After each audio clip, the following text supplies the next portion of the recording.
In this video, which is part 2 of my response to the Jordan Klepper Fingers the Conspiracy Theory podcast, we're going to address the origin of the blood-drinking elites conspiracy theory. And we start off with a little background. The first thing that we need to address is the concept of magic, and a little bit less of a Harry Potter and more Margaret Mead conceptualization. To an anthropologist, there are two types of magic. We refer to these schools as sympathetic and contagious magic. A form of sympathetic magic that we might be most familiar with is the practice of the voodoo doll. In this ritual, an object or a totem is created which represents an individual. The hope or expectation is that any action that is performed on the totem will correspondingly have an effect on the individual. Contagious magic is similar but a little bit different.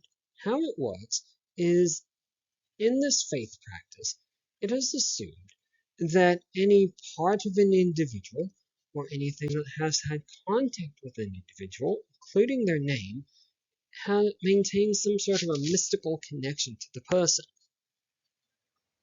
And through the use of this ingredient or the name of this person in magical rituals, the magician is able to exert influence over them to get them to do various things or to not do something.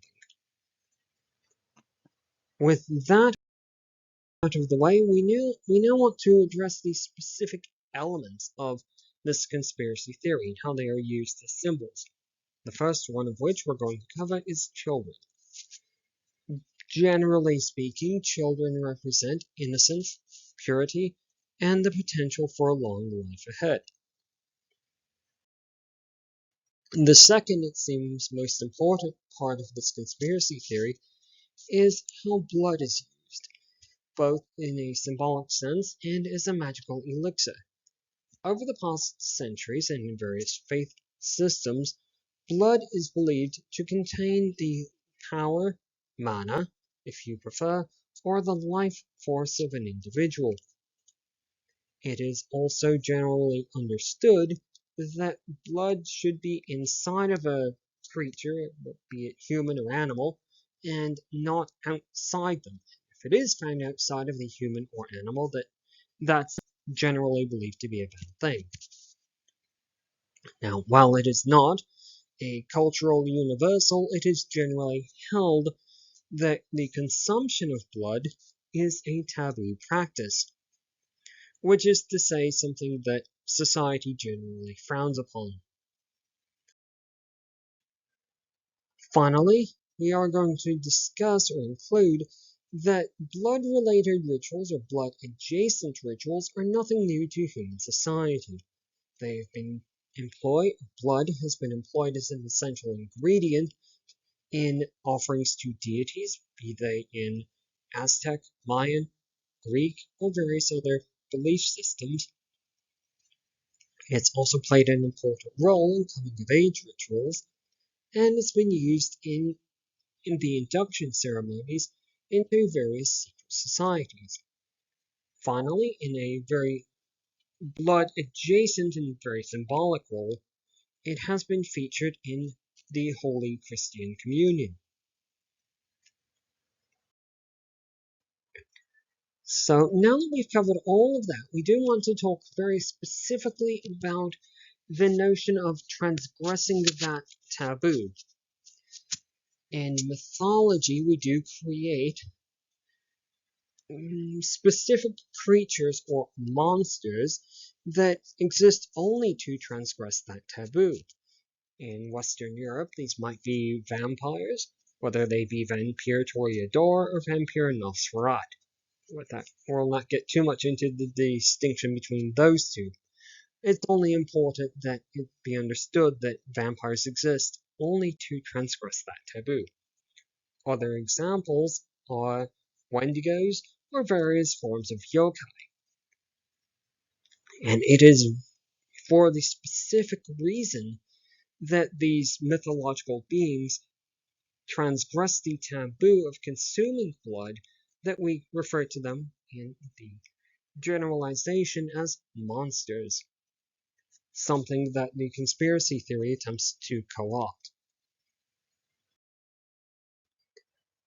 Now that we've covered a little bit of the essential background, let's move on to a conjectural history of the conspiracy theory.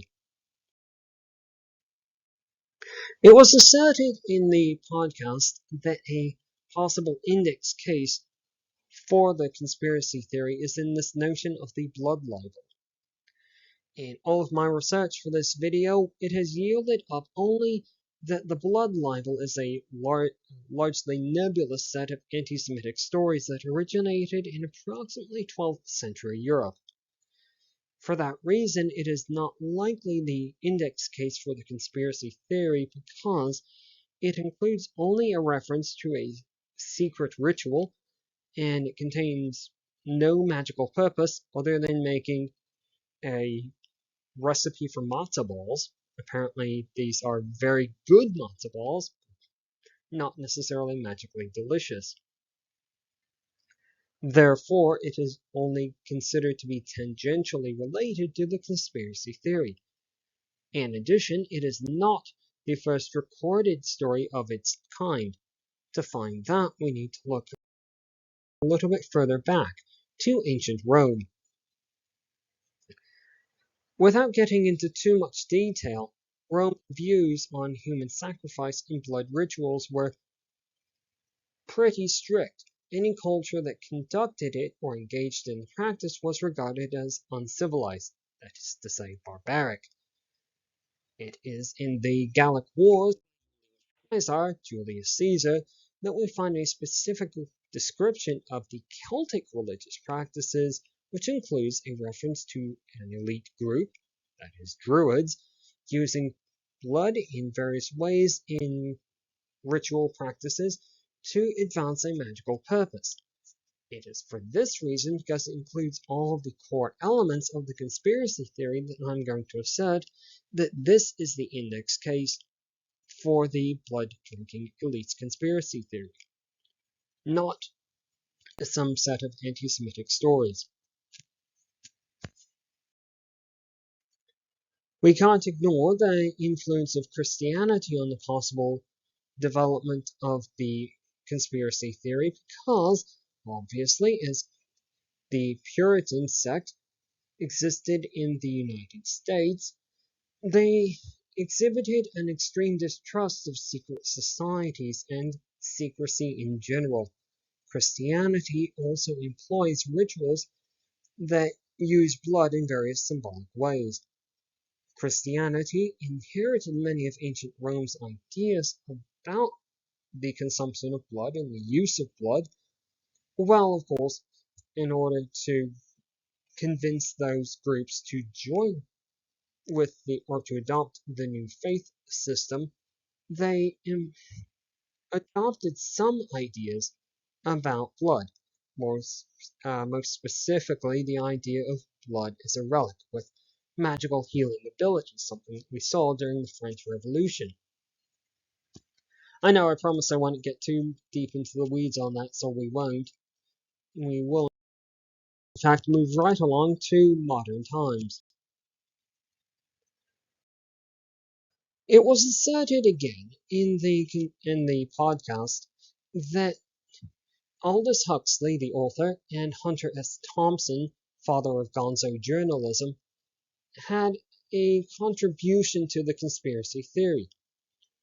I am going to disagree with them because it appears from all of my research that the only contribution that they really had was the word adrenochrome.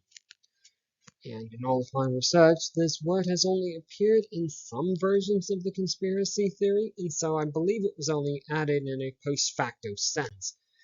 Which is to say, in the case of the conspiracy theory, that it was something somebody came upon later in a Google search and decided that that would be a substance that was just credible enough that other people might accept it. Which sort of like dark matter to a physicist, if you will. It's something that is barely understood, but it's used as a placeholder until a better theory comes along. So Huxley and Thomson, unfortunately, really had no role in the development of the conspiracy theory. However, something that did have an influence on the conspiracy theory is science reporting. There were studies that we were able to find during our research that date back to 2017 with some inflammatory titles, or as we put it here, attention-grabbing titles about the possible existence of a fountain of youth in blood, referencing back, inadvertently, to the idea of blood containing the mana or the life force of an individual.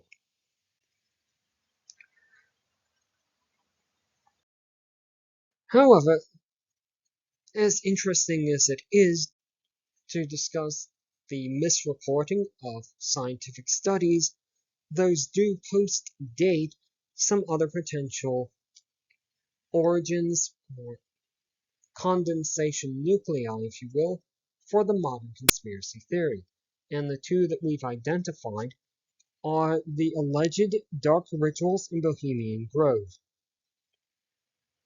In this conspiracy theory, which is a rather popular one, we see references to a secret society made up of elites, a rather generalized term that, elites, conducting another generalized term, that is pagan rituals, which can be anything that the person who is reporting this wants to insert to it.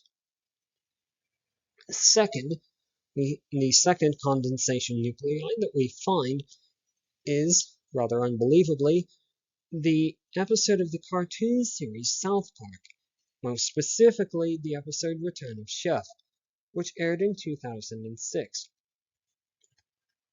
In the episode, there is reference to a secret society, the Super Adventure Club, which attempts to use a magical substance to advance a magical purpose.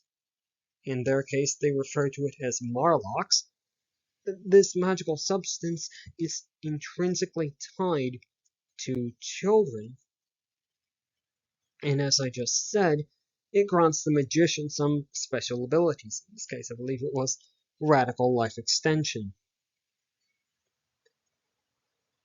So, because both of these contain the important elements of the conspiracy theory in its modern form, they do serve as a possible index case, or as we just said, a condensation nuclei, for the modern form of the conspiracy theory, rather than early 20th or mid 20th century authors might have.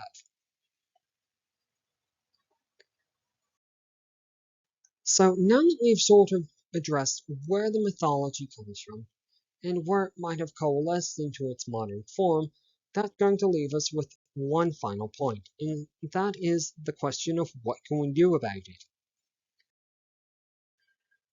Unfortunately, we don't have much good news on that front. Secret societies are not going away anytime soon. In addition, conspiracy theories are rather powerful recruiting tools for those secret societies, and the members of them rather like believing them. The idea that one is part of a secret group that influences the world from behind the scenes, in the shadows, if you will, is a rather comforting, rather interesting thing to believe in, something that's very powerful if you're a part of that. Magical thinking isn't going away anytime soon either. Suspicion about secret societies isn't going away anytime soon, which leaves only one, possibly two elements of the conspiracy theory that can be addressed in any plausible sense, and that is the magical reagent, blood, and the symbolic or the symbolism of children. Rather distasteful as it might be to demystify children, so that's going to really leave us only with demystifying blood. And this can certainly be done by attempting to distance it from its symbolic context. And on that bombshell, I will just say, thanks very much if you made it all the way to the end. I apologize for the length of the video, but it did need to be said. I hope it gave you, if nothing else, something to think about and a discussion to start. Thanks very much, and good night.